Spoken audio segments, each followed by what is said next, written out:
Okay guys okay fine. And पाजी welcome to मौज live, एक नई दुनिया। गाना आग लगा रहा है दोस्तों, मेरे को मजा आ गया। मैंने आज 3 बार इसको लूप पे सुना एंड स्टिल मेरे प्लेलिस्ट में चल रहा है। Thank you brother. Guys make your videos on melody रोजा, बड़ा मजा आएगा यार। लिरिक्स बहुत अच्छे हैं, वो शायर वाला लाइन मेरा फेवरेट है पर्सनली। यस तो पाजी आपको आपके गाने पे हम गेड़ियां मारते हैं, आप कैसी गेड़ियां मारते हो? मैं भी गानों पे गेड़ियां मारता हूँ, लेकिन अपने गाने नहीं सुनता हूँ। मैं अलग अलग आर्टिस्ट के गाने सुनता हूँ, वर्ल्ड म्यूजिक सुनता हूँ, most of the time Arabic और डच म्यूजिक सुनता हूँ। इंटरनेशनल हिप हॉप बिल्कुल नहीं सुनता हूँ, क्योंकि वो सब कुछ एक जैसा है, एक जैसी साउंड है। It's nothing new. और अंग्रेजी मुझे समझ में नहीं आती। वैसे मुझे अच्छा, डच और अरबिक भी समझ में नहीं आती, लेकिन वो म्यूजिक बहुत जबरदस्त है उन लोगों का। तो मैं मेरा गेड़ी नेक्स्ट क्वेश्चन मारता ये हूँ। था। तो मैं गेड़ी मारता हूँ म्यूजिक सुनते हुए, स्ट्रीट खाता हूँ। और मतलब आप ऑनेस्टली आप एक ऐसे इंडस्ट्री, म्यूजिक इंडस्ट्री में ऐसे इंसान हो जिसको मेरी पहले वाली भी जनरेशन जानती है, ये जनरेशन भी जानती है, आगे आने वाली भी जनरेशन जानती है। आपके गाने हमने सीडी प्लेयर 3G और अभी मॉल पे वायरल वीडियोस में भी सुन रहे हैं। मतलब ऑनेस्टली वो जो शायर वाला लाइन है, मैं वापस से बता रहा हूँ, मेरा जेन्युइनली बहुत फेवरेट है। मैंने 4 बार सुना, इतना सही लग रहा है। उसके प्लीज पीछे गाइस। कहानी है, उसके पीछे कहानी है। जब मैंने ये गाना लिखा मेलोडी रोजा, मैंने तकरीबन 12-13 मिनट में गाना लिखा, और इसका म्यूजिक बनाया है बेस योगी ने, और मेरा आर्टिस्ट है वो। और जनरली मैं खुद अब म्यूजिक प्रोड्यूस नहीं कर रहा था 2-3 महीने से, क्योंकि मैं चाह रहा था कि मैं और लोगों की बीट्स पे भी गाने गाऊं। तो होमी दिल्ली वाला as well is making nice beats, उसके ऊपर भी, उसकी बीट्स के ऊपर भी मैंने गाने गाए हैं अभी जो आने वाले हैं।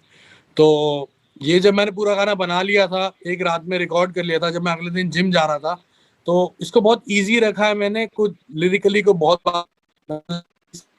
जाकर बत्ती बंद में कमरे में खो जा, इट्स लाइक दैट। और बहुत एफ्रो वाइब है इसकी, तो गाया है मैंने एफ्रो में, आवाज पतली करके अपनी थोड़ी। तो जब मैं अगले दिन गाड़ी में था, तो मुझे लगा थोड़ी सी वजन वाली बात भी करनी चाहिए इसमें। तो फिर मैंने ये बात करी। मेरा तकरीबन 2-3 महीने पहले ये हाथ जल गया था। ओ कैसे? बस ऐसे ही जल गया था वैनिटी वैन में। अरे बल्ब बल्ब लग गया था, बल्ब। वो सामने रहता है ना, वो कई सारे। हाँ, अब वो वो गर्म हीट था होता है। तो वो लग गया था। तो ऐसी मेरे दिमाग में वो मेमोरी थी, तो फिर मैंने ये बात लिखी। शायर ने खूब कहा है, हनी तुझ में डूब रहा है, या दिल मेरा जलने लग रहा, बरनौल की ट्यूब कहाँ है। ये जब बरनौल आया ना, बरनौल वाली लाइन, किसी ने बल्ले बल्ले, मैं इतना इतना जोर से हंसा। मैं कहा यार कैसे सोचा ये। और बरनौल पहले ना, मतलब बहुत पहले यूज होता था, अभी तो बहुत शायद बढ़िया। ये लोग नहीं यूज करते हैं। हाँ, अब नहीं यूज करते हैं। हम जब छोटे थे तो हमारी मम्मी लोग यूज करती थी, हम जब जल वल जाते थे तो बरनौल ले जाते थे। मैं कहा यार ये तो नॉस्टैल्जिया हो गया। मेरे को बहुत मजा आया उसमें। मैंने इसलिए आपको बार बार रिपीट पे बोला कि मुझे शायर वाला लाइन जेन्युइनली अनएक्सपेक्टेड और मजेदार था। ये समझ बार बार चल आएगा, गया इसको कैसे बल्ले बंद बल्ले। करेंगे? ये लोग आपको अपना प्यार दे रहे हैं, उनके गिफ्ट्स हैं, इनको बंद क्यों करना चाह रहे हो आप? अच्छा ठीक है, नहीं मैंने कहा साउंड आती है ना एकदम से। ओके कोई नहीं, ओके। हम बल्ले बल्ले कर लेंगे साउंड आएगा तो आपके गाने आपको ऐसे ही ऑन द स्पॉट आप सोच लेते हो, या डेली लाइफ से इंस्पायर होके बनाते हो अपने सारे गाने? मैं भाई दिल्ली में रहता हूँ, और मेरे आसपास जितने भी आर्टिस्ट हैं वो सब नए लड़के हैं और यंग लड़के हैं, और उनके स्लैंग पकड़ता हूँ। और मैं स्ट्रीट पे बहुत जाता हूँ, स्ट्रीट पे ही रहता हूँ तकरीबन 3-4 घंटे। मेरा जिम के बाद स्ट्रीट फूड खाने, तो वहाँ लोगों को ऑब्जर्व करता हूँ और बातें सुनता हूँ, कुछ लोगों से मिलता हूँ। तो उस दौरान कई बातें निकल आती हैं जिस पे गाने लिखे जाते हैं। तो most of the time it's all about observation. तो समाओ ये गेड़ियां मारते मारते तो आती है ना आपके पास। हाँ, गेड़िया मारते हैं भाई, गाड़ी में सारा चीजें आती हैं, फिर स्टूडियो आके पूरा लिख लेता हूँ उसको। तो आप अपने स्कूल में बैक बेंचर थे या फर्स्ट बेंचर थे? मेरे को लगता नहीं बिल्कुल आप फर्स्ट बैक बेंचर थे। बेंचर, बिल्कुल बैक बेंचर, आखिरी सीट पे बैठने वाला, और हर बारी फेल होने वाला। हर तो आपका ग्रुप ग्रुप था कोई? मेरा पूरा गैंग था। मैं, बड़ी छोटी हाइट होती थी मेरी उस वक्त। और मेरे स्कूल में, मैं सिक्स स्कूल में पढ़ा हुआ हूँ, गुरु नानक पब्लिक स्कूल पंजाबी बाग। तो उसमें सारे लंबे चौड़े सरदार थे मेरे गैंग में, लेकिन उसको हाँ रन मैं करता था, हाँ। और ऑर्गेनाइज मैं करता था उसको देखो पूरा। आज इंडस्ट्री रन कर रहे हो आप, कौन जानता था कि ग्रुप रन करते करते इंडस्ट्री रन कर जाओगे। कितना बस कितना देखो, सब कुछ रिटर्न कोशिश। होता है हमारी लाइफ में। बिल्कुल बिल्कुल ब्रदर। कोई ऐसा नहीं होगा, मैं बेट लगा सकता हूँ ऑनेस्टली, कोई ऐसा नहीं होगा जिसने आपके गाने पे नाचा ना। yeah. इतने गाने सुने हैं ना हमने आपके, इतने गाने सुने हैं। मेरे को वो गाना भी आपका बहुत पसंद था, okay okay okay everybody everybody everybody slow it down slow it. मेरे को लिरिक्स याद yeah, होते boom थे इतना boom बड़ा बड़ा। boom boom। बहुत मजा था उससे, तो ऐसी वाइब आती है ना। मैं जिस yeah. जब जब मैंने पहली बार क्लब में वो सुना था, इतना नाचा हूं मैं इस गाने पे, फिर मैंने वीडियोस भी बनाए थे। अलग ही वाइब है उस लाइन में, वो जब लास्ट में आपका बूम बूम बूम आता है ना, love that. Thanks bro. Well, मेरे पास आपके मेलोडी राजा से रिलेटेड, रोजा से रोजा रिलेटेड रोजा मेलोडी रोजा से रिलेटेड बहुत सारे क्वेश्चंस हैं जो मैं पूछना चाहता हूँ।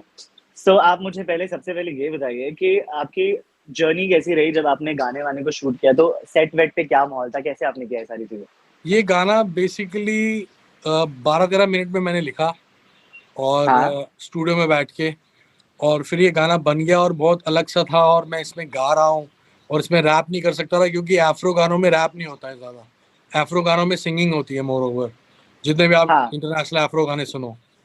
तो फिर मैंने कहा इसमें मैं रैप नहीं करूँगा क्योंकि और बहुत सारे गाने आ रहे हैं आने वाले महीने में, इनफैक्ट हर महीने एक नया गाना आएगा, तो बाकी गानों में सिंगिंग भी है और रैप भी है। सो मैंने सोचा कि इस बार ही रैप नहीं करते, बाकी आगे के लिए लोगों को थोड़ा दर्शाते हैं, तो I kept it like that. So उसके बाद ये गाना मैंने मिहिर गुलाटी, जो मेरा डायरेक्टर है, is like a younger brother to me, उसको मैंने भेजा और वो बोला भाई बहुत डिफरेंट वाइब है, तो उसने एक रेफरेंस वीडियो एडिट बनाया और फाइनली इसको हमने सिंपल शूट किया। इस गाने में कुछ चाहिए नहीं था, मैं और एक लड़की चाहिए थी, देखा और मैंने वीडियो। जिसके साथ एक केमिस्ट्री हो। कोई बहुत बड़ा वीडियो नहीं है, बहुत बेसिक सा वीडियो है, but it came out really good. मेरे को प्रोडक्शन में बहुत खर्चा दिख रहा था, आप कैसी बातें कर रहे हो कि बहुत बेसिक सा वीडियो है। क्या सेट दिख रहा था पीछे, कहाँ शूट किया था आपने इस वीडियो को? दिल्ली में शूट किया था एक फार्म हाउस पे। अच्छा ओके। तो आपका कोई ऐसा गाना होगा जिसमें आपको लगा होगा बहुत डिफिकल्ट लगा होगा लिरिक्स के टाइम पे, क्योंकि आप अपना गाना कंपोज भी खुद करते हो, लिखते भी खुद हो, ये सारा कुछ आपके अंदर है, तो मेरे को ये बताओ कि आपको सबसे ज्यादा वो डिफिकल्टी कब आई थी? डिफिकल्टी मुझे तब आती थी जब मुझे गाने लिखने नहीं आते थे। मैंने पंजाब में तकरीबन 7 एज अ राइटर, हाँ तो मेरे पास पहले एज अ म्यूजिक डायरेक्टर ही मैं काम करता रहा हूँ। 2005 से मेरा गाना था खड़के गिलासी तेरे नाते, that was my debut okay. In 2005 with Ashok मस्ती। खड़के गिलासी 2005। तेरे नाते, यस। हाँ सुना है हमने। हाँ, तो वो गाना बहुत हिट हुआ था। उसके बाद मैं पंजाब शिफ्ट हुआ और मुझे वहां पे काम मिलना शुरू हुआ रीजनल मार्केट में। तो तब मैं अलग अलग राइटर्स को हायर करता था और वो लोग मेरे लिए गाना लिखते थे। तो एक वक्त इतना आया कि मेरे पास इतनी भीड़ आ गई सिंगर्स की म्यूजिक कंपोज कराने के लिए कि वो राइटर से वो गाने नहीं लिखे जाते। फिर मैंने कहा चलो मैं लिखने की कोशिश करता हूँ। तो तब मुझे दिक्कत आती थी लिखने में। जब से मैंने ब्राउन रंग लिखा और गाया, जब से दुकान चली मेरी, उसके बाद से सब कुछ फ्लॉलेस अपने आप हो रहा है और मैं ज्यादा क्रिटिसाइज नहीं करता हूँ अपनी चीजों को, ज्यादा सोचता नहीं हूँ, ज्यादा परफेक्शन में बिलीव नहीं करता हूँ। जो हो गया, जो जितना दिल में है वो कर दो। जितना इंसान और इंसान का काम रॉ रहता है ना, वो उतना बेस्ट रहता है। If you try to excel the excellency you spoil everything. Vibe है आपके साथ यहाँ पे, पता नहीं क्यों मेरे को ऐसा लग रहा है।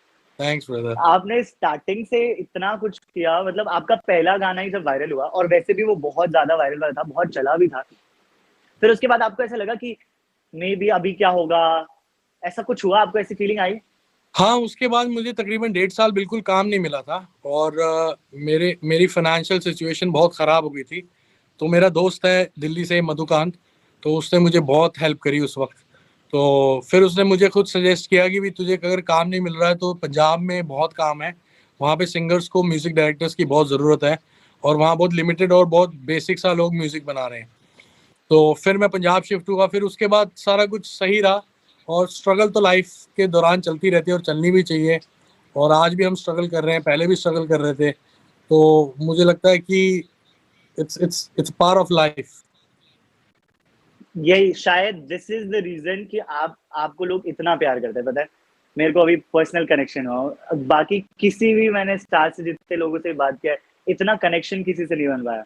आपने थैंक्स बहुत प्यार ब्रदर। से सारी चीजों को बताया, ऑनेस्टली। वो थैंक यू। इंटरव्यू वाला जो भी चल रहा है वो अलग से हटके, पर मैं अपना पर्सनल एक्सपीरियंस अभी का बता रहा हूँ। This is the only reason कि आज यो हनी सिंह है सबके लिए। अभी मतलब शुरुआत है दोस्त, अभी तो शुरुआत है। अरे अभी तो मैं इट्स वेट कर जस्ट रहा द हूँ। बिगिनिंग, इट्स जस्ट द हमने ना बिगिनिंग। हमें तो क्लब में मजा आता है, आप बैक टू बैक गाने आप लाओ, लोगों हम का नाचते रहेंगे। आप लोगों का साथ रहेगा तो बहुत कुछ ऐसा करेंगे जो हिंदुस्तान ने पहले कभी नहीं देखा। अरे क्या बात बोल दिया आपने, फिर तो साथ क्या, आप मुझे अपने साथ ही ले चलो, मैं पीछे पीछे खड़ा रहूंगा। वेल आपने मेरे पास एक क्वेश्चन है मेरे पास, what does melody Raja mean, how did you come up with this name of melody Raja? क्या सोचा आपने इस गाने का मेलोडी हाँ, राजा रोजा नाम रखने के लिए? कुछ मे, तो सोचा होगा। मेरे मेरे म्यूजिशियन बनने के पीछे 3 आर्टिस्ट का बहुत, और उनमें से हैं ए रहमान सर और अपाची इंडियन सर और अमर सिंह चमकीला जो पंजाब के बहुत बड़े फोक आर्टिस्ट थे। ओके। तो मैं तकरीबन 10 साल का हूँगा और मेरे अंकल ने मुझे पहली बार एक गाना सुनाया जो तमिल में था।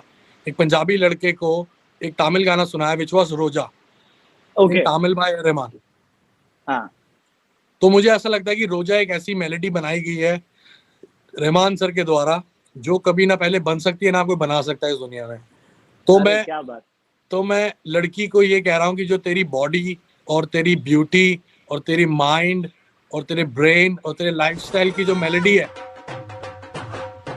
लोगों को पसंद आ रही है जो आपकी बातें। जो तेरी मेलोडी है, तेरी मेलोडी इज जस्ट लाइक रोजा, इट्स यूनिक।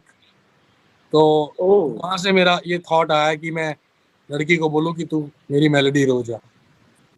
तो ये तो आपने गेड़ी मारते नहीं सोची, इसमें तो बहुत मेहनत लगा, इतने पुराने टाइम का नहीं शब्द नहीं, मैंने बंगाल। 12-15 मिनट में गाना लिखा भाई पूरा। तो लिरिक्स तो आपने सोच रखी होगी ना पहले से, माइंड में कुछ तो चल रहा होगा। नहीं नहीं नहीं, कुछ भी नहीं सोचते, बैठते हैं, बीट चलती है और अपने आप मेर होती है ऊपर से। आर्यन ने आपको क्राउन दिया। Reserve. Thank you brother. 15 minute के अंदर आपने इतना बड़ा गाना लिख लिया। इतना टाइम बस जोन में होना चाहिए आर्टिस्ट। अगर मैं जोन में होता हूँ तो लिखा जाता, नहीं तो 3-3 महीने कुछ भी नहीं लिखा जाता। तो कोशिश अपने आप की ये रखता हूँ कि अपने आप को बहुत खुश रखूं और मेरे आसपास जो लोग होते हैं उनसे ये मेरी उम्मीद होती है कि मुझे हमेशा खुश रखें, सो दैट कि मैं क्रिएटिव रहूं और अच्छे अच्छे गाने बनाऊं और मस्ती करता रहूं। तो तकरीबन मैंने 70 गाने बनाए एक साल में। 70 गाने एक साल में? यस। और ओ वो भाई। जल्दी जल्दी रिलीज होंगे बहुत सारे, दिसंबर तक तो 10-12 गाने आ जाएंगे। हर महीने एक गाना आएगा, प्लीज सपोर्ट कीजिए। गाइस इससे बड़ा अनाउंसमेंट क्या चाहिए?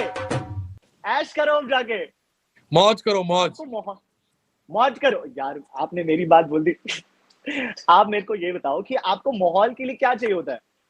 मतलब आप कौन से वाइब में लिखते हो, रात में लिखते हो, दिन में लिखते हो, कि कब लिखते हो आप? मैं भाई आपके चक्कर में अभी उठा हूँ दोपहर से 1 बजे से, नहीं, आपके बोलने वाला इंटरव्यू के था। चक्कर में। मेरा लाइफस्टाइल उल्टा है, मेरी क्लॉक उल्टी है। मैं सुबह 8 बजे सोता हूँ और शाम को 5 बजे उठता हूँ। तो ओ। मैं सारी रात काम करता हूँ, 11:30 बजे से लेके सुबह 6 बजे तक मैं स्टूडियो में होता हूँ। कहते भी है रात में दिमाग ज्यादा चलता है, ऐसा है क्या? मैं तो ज्यादा जगह नहीं हूँ रात में। रात को मेरी तकरीबन 15 साल से यही रूटीन है, मैं रात को ही काम करता हूँ। 15 साल से? 15 साल से। तो आपको डांट नहीं पड़ी घर पे कि रात रात भर जग क्यों रहा है? हाँ बहुत पड़ती थी, बहुत बहुत ज्यादा बैंड बजती थी मेरी पहले। तब स्ट्रगल भी कर रहे थे, पैसा भी नहीं था। हाँ तब तो ज्यादा। मतलब बोलते रहे कि तेरा गाना तो हिट हो गया लेकिन तेरे पास काम नहीं है, ना पैसा है, ना गाड़ी, ना दौलत, शौक, पहचानते भी नहीं ओ। है। तो ओ। तू ये कर क्या रहा है जिंदगी में? तो और रात रात को जागता है, पता नहीं कहाँ रहता है, पता नहीं क्या करता है। तो यही सब चलता था। तो रात को काम करता हूँ, बहुत मस्ती रहती है। मेरे ग्रुप में आर्टिस्ट हैं होमी दिल्ली वाला, और मेरा कजन है उद्भव, और मेरा म्यूजिक प्रोड्यूसर आर्टिस्ट है बेस योगी, और एक है करुण। तो हम ये 4-5 लोग बैठते हैं और बाकी जो मेरे दोस्त हैं जो नॉन म्यूजिकल हैं वो भी आ जाते हैं और मस्तीबाजी होती है थोड़ी और बातें होती हैं और बातों में से बातें निकलती है और फिर गाने बन जाते हैं। और वही गेड़ियां हो जाती है आपकी। हाँ तो कहीं ना कहीं घर वालों की बात आपको दिल पे लग गई कि नहीं, ऐसे नहीं बोल सकते आप लोग, अब रात की मेहनत रंग लाएगी। हाँ, और आके आप। मेरी मम्मी को मेरे में बहुत यकीन था शुरू से कि ये कुछ करेगा। तो जब घर वालों को ऐसा नहीं होता सबके साथ ना, आपके घर वालों को आप पे यकीन था न्यूअर की? मम्मी को पापा का यकीन है नहीं तो था। करना पड़ेगा। पापा का नहीं पापा था, का भी पापा था? बैंड बजा के रखते थे। पापा बैंड बजा के रखते थे पूरी। तो पापा मम्मी की हमेशा लड़ाई होती रहेगी कि तुम तो मुझे सपोर्ट कर देती हो हाँ, और वो इधर उधर तो कुछ। वो चलता रहता था बहुत कि तू इसको हल्लाशेरी देती है, कुछ नहीं करना तेरे बेटे ने, कुछ नहीं करना तेरे बेटे ने। आज बहुत प्राउड फील करते होंगे। हाँ, बहुत प्यार करते हैं, बहुत प्राउड फील करते हैं और बहुत सपोर्ट करते हैं। जब से ब्राउन रंग हुआ उसके बाद से बहुत सपोर्ट करना शुरू करा, क्योंकि उससे पहले मैं रीजनल म्यूजिक कर रहा था, पैसे कमा रहा था, लेकिन तब भी नाम नहीं था, क्योंकि तब हाँ। सिर्फ मैं एज अ म्यूजिक प्रोड्यूसर काम कर रहा था अच्छा। और एज अ राइटर काम कर रहा था। तो जब मैंने ब्राउन रंग लिखा और मैंने बाकी आर्टिस्ट को दिया, मैंने कहा आप ये गाओ, तो वो बोले नहीं हमने नहीं गाना है गाना। तो मैंने बोला ठीक है। तो मैं थोड़ा नाराज हुआ उन लोगों से, फिर मैंने तकरीबन 6 महीने बाद वो गाना खुद गाया, तो वो गाना अच्छा साउंड कर रहा था। फिर मैंने कहा now it's time to launch myself. तो फिर मैंने कहा कि अगर मैं लॉन्च करूंगा तो मेन स्ट्रीम तरीके से लॉन्च करूंगा। और फिर मैंने किया और मैंने दुबई में शूट किया और अपनी बॉडी के ऊपर काम किया, बॉडी शॉट दिया उसमें। पहली बार किसी सिंगर ने इंडिया में एक बॉडी शॉट दिया था। तो अब उसकी तैयारी दोबारा है दोस्त। मैं यही बोलने वाला था, आपने कितना अच्छा ट्रांसफॉर्मेशन किया है। yes. मेरे को बता दो, कुछ टिप्स दे दो आप। मैं तो इतने साल से मेहनत कर रहा हूँ। बहुत सारा वर्कआउट और बॉइल्ड चिकन। आप तो बाहर का फास्ट फूड खा रहे हो, अभी छोड़ दिया आपने? नहीं, वो खाता हूँ मैं, ग्रिल्ड चिकन खाता हूँ, तंदूरी, तो मसाला कम। वो तो हेल्दी है फिर। हाँ, फास्ट फूड नहीं खाता, हेल्दी फूड। तो क्या मुश्किल होता है बॉडी बनाना? देखो मेरे को ज्यादा पता नहीं है क्योंकि मैं हूं नहीं। काफी मुश्किल है, एक तरह की तपस्या है। और मेरे ट्रेनर ने बहुत मेरी हेल्प करी और मदद करी, रोजेश ने। He is like my childhood friend. अच्छा, मैं बॉडी बिल्डिंग 98 97 से कर रहा हूँ, जब मैं 15-16 साल का था। तो हम लोग सरकारी जिम में एक्सरसाइज करने जाते थे, जहाँ पे चेन में ना। बल्ले बल्ले, आपका सच्चा दोस्त था, उसने आपकी बहुत हेल्प कर दी बॉडी बनाने में। आपको हमने शुरू से देख रखा है। मेरे को ऐसा नॉस्टैल्जिया वाली फीलिंग आ रही है, पता है। हम आपको ऐसे छोटे छोटे स्क्रीन पे देखते थे, 3G वाला नेटवर्क। ओबे भाई, हनी सिंह के गाने आ गए भाई, आता देख वैसे देखते थे। और आज मैं आपसे ऐसे बात कर रहा हूँ, तो मेरे लिए तो it's a proud moment honestly. आपका कोई नया गाना आने वाला है? जी, मैंने अभी LA में 3 गाने शूट किए हैं और वो 2 गाने हैं। अभी मेलोडी रोजा में रैप नहीं था, उन दोनों गानों में सिंगिंग भी है, रैप भी है, थोड़ी सी ब्राउन रंग और देसी कलाकार की वाइब है उसमें। और देखो क्या होता है कि जब मैं नए गाने निकाल रहा हूँ तो लोग कह रहे हैं कि ये ब्लू आइज जैसा नहीं है, ये ब्राउन रंग जैसा नहीं है, देसी कलाकार जैसा नहीं है। मैं कुछ भी रिपीट करने में बिलीव नहीं करता, क्योंकि ब्लू आइज ब्राउन रंग जैसा नहीं था और देसी कलाकार ब्लू आइज जैसा नहीं था। उन सब में मेरी आवाज सेम थी और वाइब अलग थी।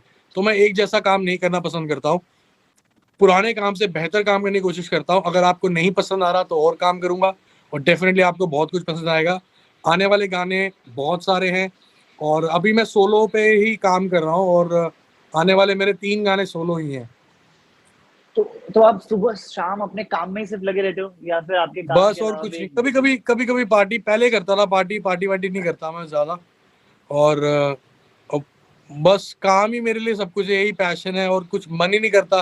बाकी हम लोग शोज करते हैं, उसमें ट्रैवलिंग इतनी ज्यादा है कि वक्त कैसे निकल जाता है, पूरा महीना पता ही नहीं लगता। तो पहले के लाइफ में और अब की लाइफ में कितने ज्यादा चेंजेस और आपको कितनी डिफिकल्टीज हुई या एडजस्ट होने में, या चीजों को पहले के तरीके से और अब में क्या क्या है? नहीं, मैं पहले भी ऐसा था, मैं आज भी ऐसा हूँ। मेरे पुराने दोस्त हैं, मेरा काम मैनेज करते हैं रोहित भाई। तो रोहित भाई इज 25 ईयर्स, तो वो स्कूल टाइम से साथ में है। तो उनके साथ मैं आज भी वैसा हूँ, हम वैसी बातें करते हैं। और हम लोग स्कूल में बियर पीने जाते थे स्कूटर पे। तो वो तब से साथ में है, तो आज भी साथ में है और वही पुरानी बातें करते हैं, वही नई बातें करते हैं। और मुझे कुछ भी पुरानी लाइफ भी बहुत पसंद थी, ये लाइफ भी बहुत पसंद है। और बेहतरी और कामयाबी हर इंसान को ही पसंद आती है। तो I am like loving my life right now. तो आपके स्कूल वाले अभी आप पे बहुत प्राउड फील करते होंगे, जो आप बैक बेंचर थे, लोग बोले क्या ही करेगा ये। नहीं, मेरे व्हाट्सएप पे ग्रुप है मेरा, GNPS का, गुरु नानक पब्लिक स्कूल पंजाबी विभाग से मैं पढ़ा हुआ हूँ। तो वहाँ का मेरा अभी भी व्हाट्सएप पे ग्रुप है और उन सबसे मेरी बात होती है। बहुत खुश होते हैं सारे, बहुत खुश। आपको भी बहुत अच्छा लगता होगा ना, पुराने दोस्त, पुरानी स्कूल। हम कितने भी बड़े हो जाए पर हमारी पुरानी चीजें एक गोल्डन मेमोरी होके रह जाती है। वो डेफिनेटली यार, वो तो बेस्ट टाइम होता है ना लाइफ का। तो आपके क्लास में कोई ऐसा टीचर था जो आपको हमेशा क्रिटिसाइज? मेरे में राजेश ने आपको ढोल दिया, drum roll. It's a very good gift for you. आप मुझे ये बताइए। मेरी केमिस्ट्री की टीचर थी। मैं पढ़ाई में इतना अच्छा नहीं था, लेकिन अगर एक बारी मैं ठान लेता था कि मुझे पढ़ना है तो मैं फिर अच्छा भी पढ़ लेता था। कभी कभी अच्छे भी नंबर आए मेरे। वैसे मैं 35% पे पास होता रहा। 12वीं में मैं फेल हुआ था और 1 साल मेरा बर्बाद हुआ था। और कभी कभी 35% आते रहे। कभी अगर मैं ठान लूँ जैसे कि मुझे पढ़ना ही है साल अब, तो 90% भी मेरे आ रखे हैं एक बारी। तो मेरी फेवरेट टीचर तो उस टाइम क्रिटिसाइज करती थी और मुझे एक तरह से सपोर्ट भी करती थी। जब पेरेंट टीचर मीटिंग होती थी तो वो मम्मी को कहती थी कि इसको तो आप बॉम्बे भेज दो, ये अच्छा, तो बस, बोलती थी। हाँ बस ये तो यहाँ के लिए बना नहीं है, ये तो बस सारा दिन कभी किसी की एक्टिंग करता रहता है, कभी म्यूजिक करता रहता है, कभी कुछ करता रहता है। तो मेरी मम्मी बहुत परेशान होती थी उस वक्त। तो आज भी मेरी उस मैडम से बात होती है, उनका नाम है कुंदरा मैडम। तो अरे आज भी उनसे वो खुश बात हो होती है। जाएंगे तो यार। बहुत बहुत प्राउड फील करती हैं और बहुत प्यार देती हैं। सेम ऐसी हमारी एक मैम थी, विनीता मैम नाम था उनका। मेरे को भी बहुत क्रिटिसाइज किया जाता है स्कूल में, ये पढ़ता पढ़ता है नहीं, ऐसे कुछ भी करता है। और मेरे को लगता था एक टाइम तो आएगा, आज तो मैं हनी सिंह से बात कर ही रहा हूँ तो एक टाइम तो आएगा, कुछ अच्छा होगा लाइफ में। मैं डेफिनेटली। बहुत कॉन्फिडेंट था अपनी चीजों को लेकर, हाँ, और हियर आई एम, और अभी वो चीज देखते कॉन्फिडेंस होंगे इज मेरे को। Everything, confidence is everything. मैंने तभी तो अपने बोला पे कि मेरी बहुत वाइब मैच हो रही है आपसे। अपने पे यकीन नहीं करेंगे तो दुनिया आप पे कैसे यकीन करेगी? मैं ना मोटिवेशनल कंटेंट बनाता हूँ, आज मुझे मोटिवेशन की जरूरत पड़ गई, पता है। नहीं है। ओके, आप मुझे ये बताओ, आपने मौज मौज के क्रिएटर्स के साथ कोलैबोरेट भी किया था अभी आपके गाने का, हाँ, तो आपका एक्सपीरियंस कैसा था? हर बार मुझे ऐसा लगता है, देखो एप्स बहुत सारी हैं, लेकिन मुझे मौज की रीच बहुत पसंद है, क्योंकि मुझे देखो इंटरनेशनल म्यूजिक करना है, लेकिन अंग्रेजी में नहीं करना है, क्योंकि मेरे अच्छा। पास वन हाँ क्योंकि मेरे पास 1 बिलियन घर पे एक फैमिली है, जो मेरी हिंदुस्तानी फैमिली है। अरे वाह। तो उस 1 बिलियन फैमिली को मौज बहुत अच्छी तरह रीच करता है। हाँ, तो ऑनेस्टली आई एम अ मौज क्रिएटर। मौज की रीच मासेस में बहुत ज्यादा है। आप देखो तो मौज पे मेरे जैसे टैलेंटेड क्रिएटर्स हैं। Yes yes yes yes. Rajesh ने आपको वापस से बल्ले बल्ले दिया, वो डांस वांस कर रहे हैं लोग आपके लिए। मेरे को अभी आप ये बताओ कि आप, what is your message to upcoming music creators on Moj app? आपने उनके साथ कोलैबोरेट किया है, तो उनके कम्युनिटीज, मौज कम्युनिटीज में जो भी आर्टिस्ट है, सिंगर हैं, जो भी कंपोजर हैं, जितने लोग भी हैं, आप उनको एक क्या मैसेज देना चाहोगे जिससे वो कुछ अच्छा क्रिएट कर सकें? देखो मुझे ऐसा लगता है कि मैं खुद अभी सीख रहा हूँ, तो मैं किसी को क्या सजेशन दूं, क्योंकि मैं किसी को भी लाइफ में ज्यादा सजेशन देता नहीं हूँ, ना किसी की सुनता हूँ, ना किसी को देता हूँ। ये तो सेकंड वाला ज्यादा अच्छा लगा। तो ना किसी की सजेशन लेता हूँ ज्यादा, ना किसी को ज्यादा देता हूँ, लेकिन बाकी जो नए आर्टिस्ट आ रहे हैं, जो इस इंडस्ट्री में कुछ करना चाहते हैं, उनको सिर्फ एक बात कहना चाहता हूँ कि अपने दिमाग की कभी नहीं सुननी, सिर्फ अपने दिल की सुननी है। सिर्फ अपने दिल की सुननी है और किसी की नहीं सुननी, और अपने पे यकीन रखना है कि मैंने ये जो बनाया है ये बेहतरीन है। वो साला किसी को समझ में आए ना आए, पसंद आए ना आए, लेकिन एक दिन आएगा। एक दिन आएगा एक शायद। दिन मैं डैम श्योर, मैं इस चीज में इतना कॉन्फिडेंट हूँ, मेरे साथ सारी वैसी चीजें हुई है। मेरे दिल में जो जो आया है मैंने वो सब किया है। जो बस। मैं कंटेंट बनाता हूँ मोटिवेशनल, और मैं जो यहाँ पर हूँ, बहुत अलग दोनों पर्सनैलिटी है। मैं एकदम स्ट्रेट हूँ सेम मेरे साथ जिंदगी में। भी यही है। मेरे साथ भी यही है। मैं अपने वीडियोस में बहुत ग्लैमरस, बहुत स्पॉइल्ड, बहुत एक्स्ट्रा लाउड पर्सनालिटी, और बहुत ज्यादा मस्ती करता हुआ, मस्ती तो मैं पर्सनल लाइफ में भी बहुत करता हूँ, लेकिन वो एक इमेज वो है जो मैंने एक डेवलप करी, जो हिंदुस्तान का हर लड़का करना चाहता है, करना चाहता है, एग्जैक्टली। और उसको सोसाइटी रोकती है। वो हाँ, खुलेआम दारू पीना चाहता है, उसको सोसाइटी रोकती है, तो वो कहता है 4 बोतल वोडका करूंगा। तो हाँ। वो सरेआम एक लड़की से प्यार करना चाहता है, और उसको बताना चाहता है कि मैं तेरे लिए ये कर सकता हूँ, और मैं तुझे आज रात लेके जाऊंगा साथ में। तो वो मैंने ब्लू आइज में किया। तो मैं हाँ, पर्सनल लाइफ में और प्रोफेशनल लाइफ में बहुत अलग इंसान हूँ। जो लोग मुझे पर्सनली जानते हैं, मेरा सर्कल बहुत छोटा है पर्सनली, और मैं बहुत लिमिटेड लोगों में रहता हूँ, और बाकी दोस्त बहुत सारे हैं मेरे। तो मैं दो अलग पर्सनालिटी डेफिनेटली हूँ आपकी तरह।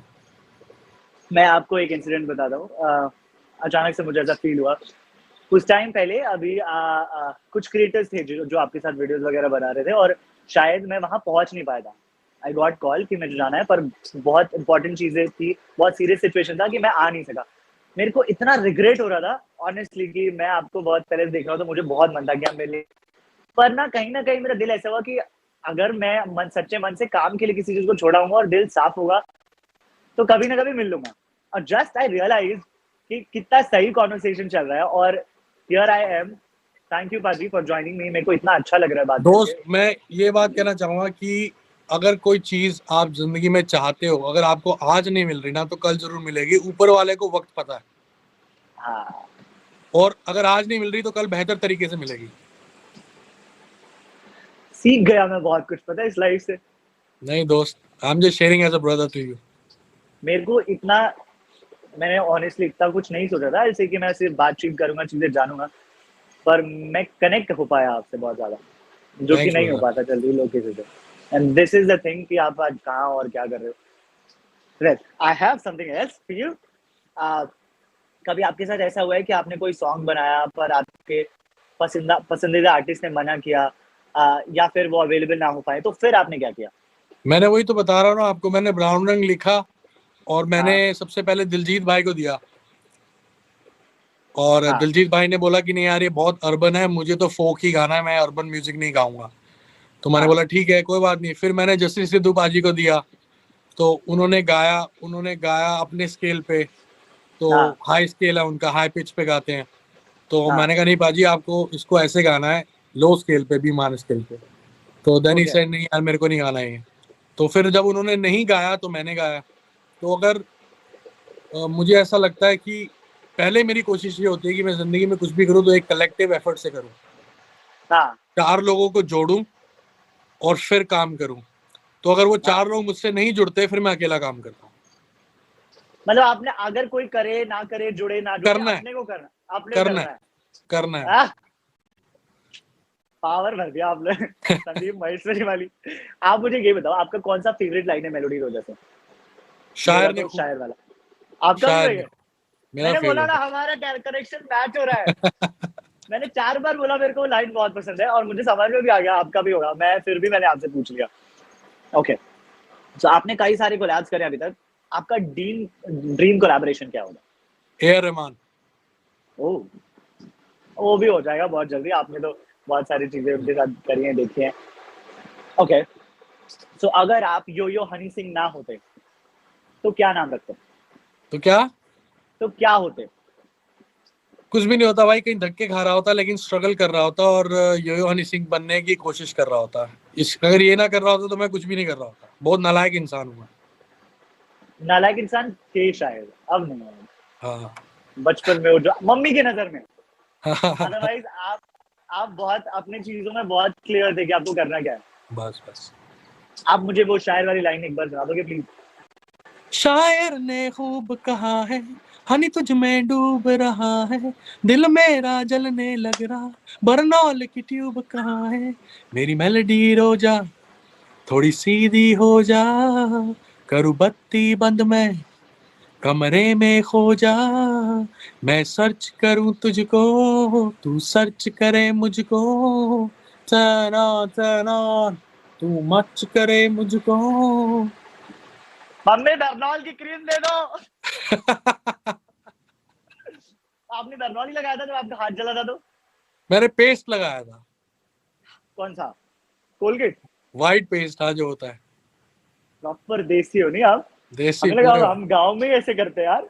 देसी देसी पूरा। भाई हनी सिंह पेस्ट लगाते हैं और हम बाहर से महंगे महंगे मलहम लेकर आते हैं चोट पे लगाने के लिए। सीखना चाहिए हमें कुछ, देसी नुस्खा ज्यादा अच्छा होता है नहीं? हमेशा देसी चीज हमेशा अच्छी होती सबसे पहले मम्मी लोग ही लगाती थी हमें, कुछ जल जाता था तो पेस्ट लगा ले, पेस्ट लगा ले, पेस्ट लगा ले, ठीक हो जाएगा। और फिर भी मेरे को लगता है नहीं, पेस्ट से ठीक हो जाता है। है। नहीं नहीं हो जाता है, काफी बेहतर होता है।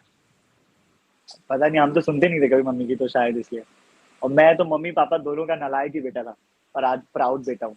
Yes yes definitely. ओके। सो मेरे पास एक सेगमेंट है जिसमें आपको यस है तो ये, नो है तो नो। ओके। सो आप रेडी हो?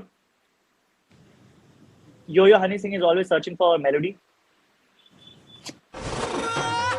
ओह। I don't search for anything, I you get create. It, I create और आई गेट इट। ये बहुत अच्छा था। Diljit Dosanjh was one of your choices for brown Rang. Yo Yo Honey Singh to collaborate with South composer DSP soon. Yo Yo Honey Singh can play tabla really well. Not really well anymore. Anymore, मतलब आप पहले करते थे, अच्छा अभी नहीं? School में बजाता था। तो छोड़ क्यों दिया आपने? उसके पीछे एक रीजन है, रिलीजियस रीजन है, इसलिए छोड़ दिया था। ओके। आपका कोई ऐसा फनी मोमेंट बताओ ना स्कूल में जो अनएक्सपेक्टेड था। बहुत सारी चीजें करता था स्कूल में, बम बहुत फोड़ता था मैं। बम होते थे ना दिवाली के वक्त, बम बहुत फोड़ता था। और बम के लिए हम लोग टाइमर लगाते रहे। टाइमर क्या लगाते रहे कि अगर उसकी जो सुर्री है वो सिर्फ इतनी सी होती है बम की, तो अगर उसको जला के भागेंगे तो कोई बाहर पकड़ लेगा कि ये अंदर बम फोड़ के आया है। तो हम लोग क्या करते थे, उसके आगे अगरबत्ती लगाते थे। That's Jack. उसके आगे हम लोग अगरबत्ती लगाते थे, तो जब तक हाँ। अगरबत्ती जलती थी तब तक हम बड़ी दूर निकल जाते थे, फिर बम फटता था। तो ऐसा कभी प्लान नहीं नहीं। गए? नहीं, एक हाँ 2 बार ही पकड़ा गया था और बहुत मार पड़ी थी स्कूल में, प्रिंसिपल से मार पड़ी थी एक दिन तो, पूरे स्कूल के सामने, ओ और निकाल दिया था 1 हफ्ते से बाहर स्कूल से। अच्छा, आज आज प्रिंसिपल भी बोलता होगा ये जो इतना फेमस है ये ऑनी सिंह, मैंने इसको स्कूल में मारा है। कभी मिलने जाते हो आप अपने प्रिंसिपल से? कभी मिला, ऐसा मौका लगा? प्रिंसिपल सर अब रहे नहीं वैसे, लेकिन वो हाँ, बहुत अच्छे थे, बहुत बढ़िया थे। उनका नाम था सरदार प्रद्युमन सिंह जी। कोई ना पाजी, इतना इतना इतनी सारी चीजें आपने मुझे बताई, और लाइक फ्रॉम ऑल दीज सारी चीजों को छोड़ के मैं पर्सनली बहुत इंस्पायर हो गया हूँ आज इस लाइव से। और थैंक यू गाइज, आप लोगों ने मेलोडी रोजा पे गाना पे अगर अपने वीडियोस नहीं बनाए तो प्लीज बनाइए। मौज पर बहुत ट्रेंड कर रहा है वो गाना, और बहुत सारे लोग बना रहे हैं। हनी पाजी खुद उसको देख रहे हैं, तो प्लीज बनाओ, और हनी पाजी भी देखेंगे यार, और मौज पे मौज करो। और पाजी प्लीज कभी मौका मिले तो हम मिलेंगे वापस से, डेफिनेटली मुझे ब्रदर, बताइए। मैं पर्सनली भी मिलना चाहूंगा आपसे। और definitely any time. Thank you so much take for care, joining me. Take care ठीक है, bro. I love you. Okay bye, love you brother.